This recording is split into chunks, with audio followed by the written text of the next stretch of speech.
Alo forse come lui lo sua tavai e mi sul fa fonga mai si tato tu no po fe la vali tu ko ke lo pero fa long mai ai ia fu Samoa e mi sul lo fa ngalong pa ia le tu ia vi ia le lo fo mo le tu wa di mai ni ta po e fa ta lo fa tu mo le fa lo Alo fa tele fa Afemata alo fo yo leo fa ta mo haval ta to fo longa fa yo ngor ni to sang alo fa time mo au nanga fo lo ye tar bo kala me le so lo mo la so lo e nei ba ngan ta ta no ai te po nai va so mo bai o documents in mana bia fo le po pe mana bia pe a mana bia tanga tele a fo exemption stamp ia por passport sa bo o te lo la mele to le na mai pe lo fin ngalo fa mam lam bola to no e ai citizen ni tanga to citizen ni sa bo fa na New Zealand e fo tanga citizen ni sa bo fa na sa bo te le lo la po a pe pe mana bia e se ngo tanga tani fa bo mo le a ta vai le tu langa le o le exemption le mfai ona malanga one way Samoa o pele a final tangata citizen New Zealand a sa whanau Samoa e o ko beki ara le la ku pai mauranga stamp ia mastongi le fi fu le tala won futala a o tangata la le a pele I whanau Samoa a o na matua o Samoa e tauranga ngā latu tangata lea marona tuspola New Zealand po Australia ma avatu se wha maunianga o lona tamā po lona tina sa whanau Samoa Citizen Samoa e mana o mia la le pe whanau po le passport po i lona tamā po lona tina ia mutulanga whapena e mwhai e ona wha maunia o lon tamā po lon tina o le citizen Samoa ona whai lo leo ona whai le stamp na whai nā rua I Samoa le one way ticket ai e taua na whamaunia tūranga ia o lo tamā o le Samoa o lo tina po lo tina o le Samoa ona o kumeki hui a leo na mawala o exception o lona winga o le citizen so fo I le pai decent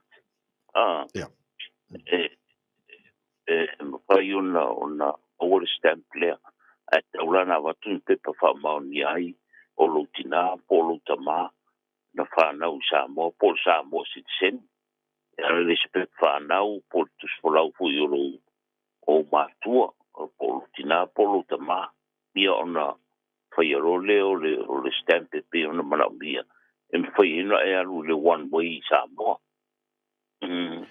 a o le sila tūranga tawai e le pape te one way ngai rua le e nufuno foi Samoa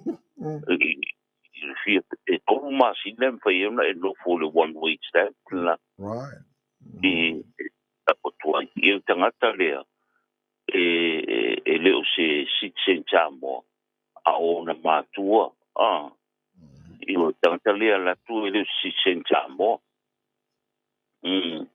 tulanga na tōna mana ia mau whautangia e tangata lea la tu mo citizen ni New Zealand po Australia Mana manino le vai ngai le malo le tunu mal fa fonga mai awal pole la mana va tudo telefoni le fengal Consulate malo ofisa ia e val au ye le lava le time fa manino ai pa ia in nei vai ngai le o manino le tunu a lo fenga fe mata fa mo e ma fai el tengate le walu one way sit sini fo le exemption stamp isa mo pena sa ma toru masina tonu no foi e ma fai na tau sanga to extend ia pe a mo toru masina to foi mai e lea whaina tangata lea e citizen I ona matua citizen te tamā po tina aina whanau I New Zealand po Australia wala mwhai anu po Samoa o iol e ilona ai a te tau o iol Samoa pai decent e lea whaina e le patapura ina le no po Samoa pa pena mo tangata lea la tu o le citizen New Zealand po Australia ai sa whanau I Samoa. Ele whatapulaina la te mino fo Samoa. Uranga whapena. Okay, le mana le mta pula wata mata walanga le fo le mta manino mana malamba le o le tano ina ia le fo le watu ala avatu pepa e talafe ngai le mana bia e sefe fo ile taimi yo kon ka fo mal pensingi la to ai a sawa pepa watu le tembo mo okay lo a va fo on the process ia vai ngala mana bia mo passport afemata a la tual tangata lea sa whanau New Zealand. La tu mo se pepa whanau oron tama poron tina. Ia po se tus folau oron tama poron tina. Wa lava le leina whamaunianga o ia o le sitsencha moa. Ta wala iona matua oron tama poron tina. Ele te leani ni pepa e watu. Yeah. Le o te loe le mo le tunu mal fa mai o lo tau fa la fo le fengal Consulate ia mal tar buklam ne fa manino o le senga o tau fo le normal time process ia le il passport ia mal time ia la ba mana bia wala nga ia tangata te lope ma te wine lo fionga fe mata le office ia tangata fo le ko desperate ia va vena mana bil passport ia mariela ia kau le tongi le tau e tangata atu ngai ro kai masangi e tu mai e fatale passport ia o Saulia lau sau nonga tawai. E lima so e mana umia le whai o tus folau te masan. Lima so o le tau e lua se lau fast food ta la. E fio trope te sua tu o e mana o mia ne ial tus folau. Ia e mwhai ana whai lungo pa se lau ta la New Zealand. Le ngona tau. Whai ne ia mabau ai ne ia. Al tau masani ana e lima so e process e le tus folau. E lua se lau fast food ta la New Zealand. Le fai kaunka o le ala hoi leo o le avatu al tu o lalo I si o tatu o tunu. E li al ta pena mabao. Ia mauti noa. Ia si o isi e o malai vale le whai roa expired tus folau. Ia nara turu le o malai vale le mwhai naru. Mantua. A era kumrau kus folau expire. A whatanga o le airline de te alu e Samoa. E te le sala le airline e whaasala e Samoa. E le mwhai ona e maranga se tus folau le ngata e le expire a silisila. Ia ono masina o la e le expire tus folau. Ia ono masina before e expire e lo tus folau. Ia e te taurana e silisila mau e whaima e tāpena pena. E tātou Samoa e whaaraurawe te tupu whapose. Ia o tus folau e mwhaina e malangai. E wana e silisila e le ngata po o ua e leo expire lo tus folau. O le ono hui masina. Ai re o le expire e lo tus folau. Saungi ni mao toi tūrangana. Au taurana e mwhaina e o atu whaine a tus folau mamau. Ia a whaurawe whaiti taunta. Ai lima so processa e tus folau. No, Taylor fanga Afemata o le siva ngai mane foi mai pe lau sau no foi o te pena le tino e malanga I Samoa o le maua mai woto e no fo to foi malo por pui ngol tato no I Samoa fa mai le o covid ia o te lo le fa fo mai le tino ia wa o fo to ngale na CEO of Ministry of Health for Samoa I see the fear o la e a fear o fa mai pe karkale po ani au ia ko e sitilane fa mo pe le kon ko sui lo booking la nga afie masa mo pe a lo tu ngata la ku male ba fa mai Ia o tūranga ana pe fona la patai mai le official social malolo ina Samoa. E te sila o le mele o COVID ke ua e la ku Samoa poroka I o Samoa I le COVID te mau o le COVID o le si tūranga o le flu ia o are o whai le tui pui o le flu I ia ma le COVID ia mauti noa o sanga le mu si o tato tulu Samoa a whai o e apa ina le siamo le COVID ia te toro lo malanga si I mautino o saunga le mulu malanga I Samoa. E misi wala furu. O api o le tūlanga le Samoa tu sai mili pote o mai. Te o tangata I o atu I malanga atu nei.